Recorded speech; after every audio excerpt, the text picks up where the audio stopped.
E aproveitando, Valdo, assim, ó, pelo que o Otávio da Consul estava falando, muita gente faz o conscienciograma e acaba chegando à conclusão que está lá pelos 30% da escala, que é o projetor consciente.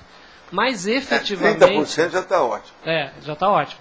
Mas efetivamente a pessoa não tem projeções conscientes, efetivas. Não, como é que isso isso aí explica ela está isso? defasada. Ela está no início do processo. A conscienciograma não está falando que a pessoa precisa fazer projeção. Não, mas se ela tiver nos 30% Conscienciometria é o lá... estudo da consciência de modo geral. Tá. Não, mas olha só. Agora, na questão evolutiva, é preciso ver a multidimensionalidade. A multidimensionalidade, às vezes, vai ter um certo ponto que vai exigir a projeção. Ali no caso, por exemplo, na base dos 30%.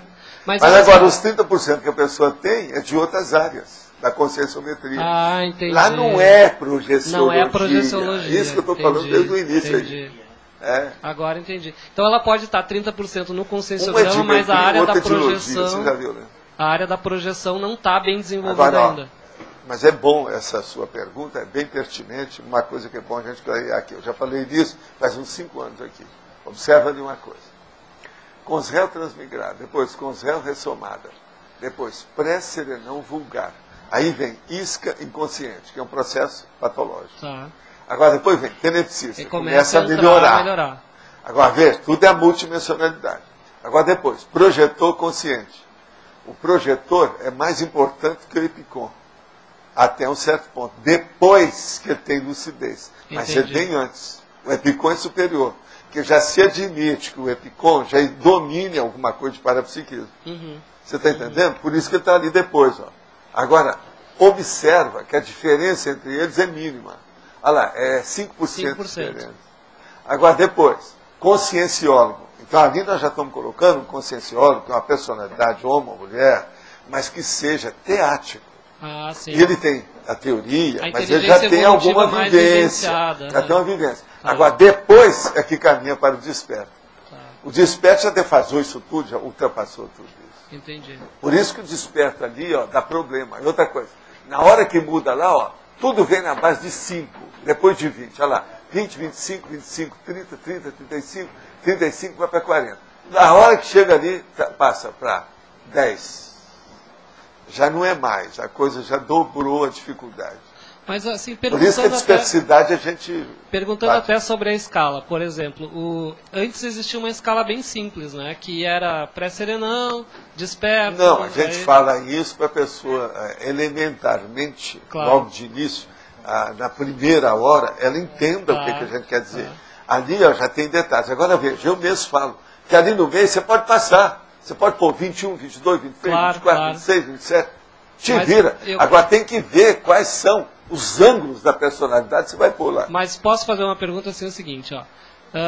Quando o senhor começou a perceber que existia a semiconsciencialidade, existia o teleguiamento, foi porque você começou a ter essas extrapolações ou vivências ou não? Eu vi pelas coisas extrafísicas o processo do jeito que são. Pela convivência com o evoluciólogo, é isso? Eu fiz. Essa tabela existe muito maior em certas comunidades. Entendi. Muito mais séria. E às vezes com nomes, às vezes até outras coisas mais sérias e tal. Essa aqui é a prática objetiva para aquilo que nós precisamos. Entendi. Mesmo essa aí, a maioria ainda não metabolizou isso. Agora, por exemplo, ó, aqui ó, você já vai ver, nesse verbete de hoje, tem coisa que não tem ali. Você tem que encaixar essa com aquela lá. Eu notei agora, isso. por quê? Porque aqui ó, já são outros critérios. Então, por exemplo, alguma dessas coisas que estão aqui mais avançadas, você pode pôr nos intervalos ali. Você está entendendo? Eu tô agora, o que interessa é aquela lá, também, que é a parte prática. Tá, entendi. Isso aqui é para dar panorâmica. Isso aqui é a cosmovisão aí para o Roberto. Está entendendo? Essa história aqui ó, já dá para ver. Agora, por exemplo, a hora que chega nessa purificação, já é coisa muito avançada da história. Agora, o conscienciograma tem isso tudo lá dentro. Tanto essa escala quanto essa. Claro. É só olhar lá dentro. Lógico. Agora, é lógico, essa parte de purificação, sutilização, está tudo lá no 18, 19, 20 de cada folha de avaliação. Tá certo. Entendi. Entende? Agora, se você encaixar, tudo tem coerência, tem coesão. Não, eu percebo que tem coerência, ainda está faltando encaixar algumas coisas. Assim. Nessa questão da sutilização, veja só aqui, ó, como é que o negócio é bravo. Extinguem-se as projeções conscientes assistenciais assediadoras. Marquei. Aumenta as entrevistas pessoais com as consciências geniais de todos os tempos. Aqui o psicossoma solto torna-se fluido, rarefeito e sutil. O mental soma amplia as manifestações da vida consciencial. Nasce o Homo sapiens sereníssimo. Sim. A repercussão da liderança do serenão é sempre multidimensional. Entendeu? Agora vem, purificação. Estágio propriamente dito, o estado vivenciado da consciência contínua desde a infância. A consciência alcança a condição de liberação viva dos ciclos multiexistenciais quando desativa por si mesmo o próprio psicossoma. Entendeu? É aí que entra a consciência livre. Agora, eu publiquei isso, está no Projeciologia. Eu sei. É um capítulo lá. Mas assim, tem algumas alterações aqui no verbete, não tem? Tem, alguma coisa que eu estou colocando para adaptar as coisas que nós estamos estudando. Que hoje eu já posso falar mais do que em 1990. Em 1990, nós fizemos um congresso. Está entendendo? Tem isso. Agora, isso aqui a gente está pesquisando para ver quem chegava. Agora, a nossa turma naquela ocasião não é igual ao Instituto. Com o passar do tempo, o Instituto está com 110 mil pessoas. Naquela ocasião era um punhadinho de gente. Você está entendendo? Uma micro-minoria. Claro. Hoje mudou tudo. Agora, outra questão. Ali na página 12, no item Admissiologia. Sim. O senhor pode explicar melhor? Estar da admissão da consciência, a condição de epicom luz perante o evoluciólogo orientador evolutivo. A autonomia de voo da consciência projetada vai a 2 horas de ausência lúcida do soma, com rememoração em bloco. Aqui a consciência intraforista torna-se colaboradora ativa do escalão secundário, contudo, no olo pensando dos serenões, colégio invisível dos serenões. Explica melhor colaboradora ativa do escalão secundário. Do escalão secundário, na prática, porque os primários estão tudo na ponta. Os primários estão todos, mas... É tudo secundário. O senhor pode falar... Agora, esse é aquele negócio da mini-peça dentro do maxi-mecanismo. Hoje eu falo mais do processo da mini-peça do maxi-mecanismo, que é mais prático, né? Para o povo entender bem. Agora, tudo isso aqui encaixa lá dentro. Você está entendendo? São sinopses, quadros sinóticos e escalas, que umas encaixam dentro da outra.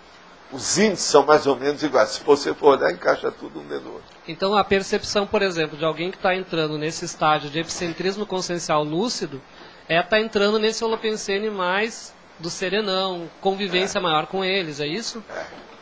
Não, e é o que acontece. Por exemplo, não é esquisito, na hora que vem a Blavatsky, que fumava charuto, e ela falava na opção de consciência que aparecia para ela, ou que falava. Então tinha o Totume, não sei o que é, aquele outro, isso e aquilo. Tudo conversa fiada, porque o resultado era mínimo. Na hora que ela vai fazer a teosofia, depois que ela fez experiência, até de sessão de desobsessão em Paris, com as coisas de Allan Kardec, ela deixou tudo que era do parapsiquismo e cortou o parapsiquismo na teosofia. Vai ficar só teórico, só a filosofia. Não resolveu nada. Quer dizer, deu tudo para trás. Agora, veja, uma pessoa que fuma charuto é um processo de sincretismo religioso. Ela veio da Rússia com aquelas coisas todas, é igualzinho Umbanda, que em banda, entende? Esse negócio do catimbó, essas coisas todas que tem. Entende? Então a maioria da equipe extrafísica da teosofia eram guias cegos, então, pelo que o senhor está falando. Até um certo ponto era tudo guias familiares dela, com os processos da Rússia e outros lugares mais. O Kutume, tem um desses chamado Kutume, lembra? Uhum. Tem vários desses assim. Sim. Agora veja, o que nós estamos falando hoje aqui, eu dou apelido para as consciências, não dou o nome, que é de propósito. Mas eu mostro o que elas fazem, como é que é. São coisas mais ou menos regulares. Não tem nada disso que apareceu, que fez isso, que apareceu aqui na praça, ou que desceu o disco voador. Isso é besteira do povo. Nós não mexemos com isso. A nossa coisa é lógica, é racional, baseada em pesquisa. Agora veja, não adianta nada eu começar a fazer pesquisa que vocês não fizeram. Falar aqui em pesquisa que vocês não fizeram. Se eu for falar, eu tenho que dar pelo menos a técnica para vocês começarem a chegar lá, para depois a gente conversar. Claro. Você está entendendo? Então, isso aí é ilusão. Por isso que é que a gente vê. Por exemplo, ela não fazia pesquisa do jeito que precisava. Devia de fazer. Rajneesh é a mesma coisa. Ele também tinha uma coisa, o povo achava que era grande nome, com 1 milhão de coisas. Mas cadê? Cadê os processos técnicos, a coisa toda bem arrumada dele? Teve gente que estudou o negócio profundamente, que na época era o máximo. Mas o que ficou? Nada. Você está entendendo como é que é? Assim, ó, tem um monte de condições dessas. O problema é a gente ver a essência da intencionalidade, da racionalidade, da lógica e da coisa concreta, palpável. O povo pensa que multidimensionalidade é tudo coisa sutil. O negócio é mais concreto do que aqui.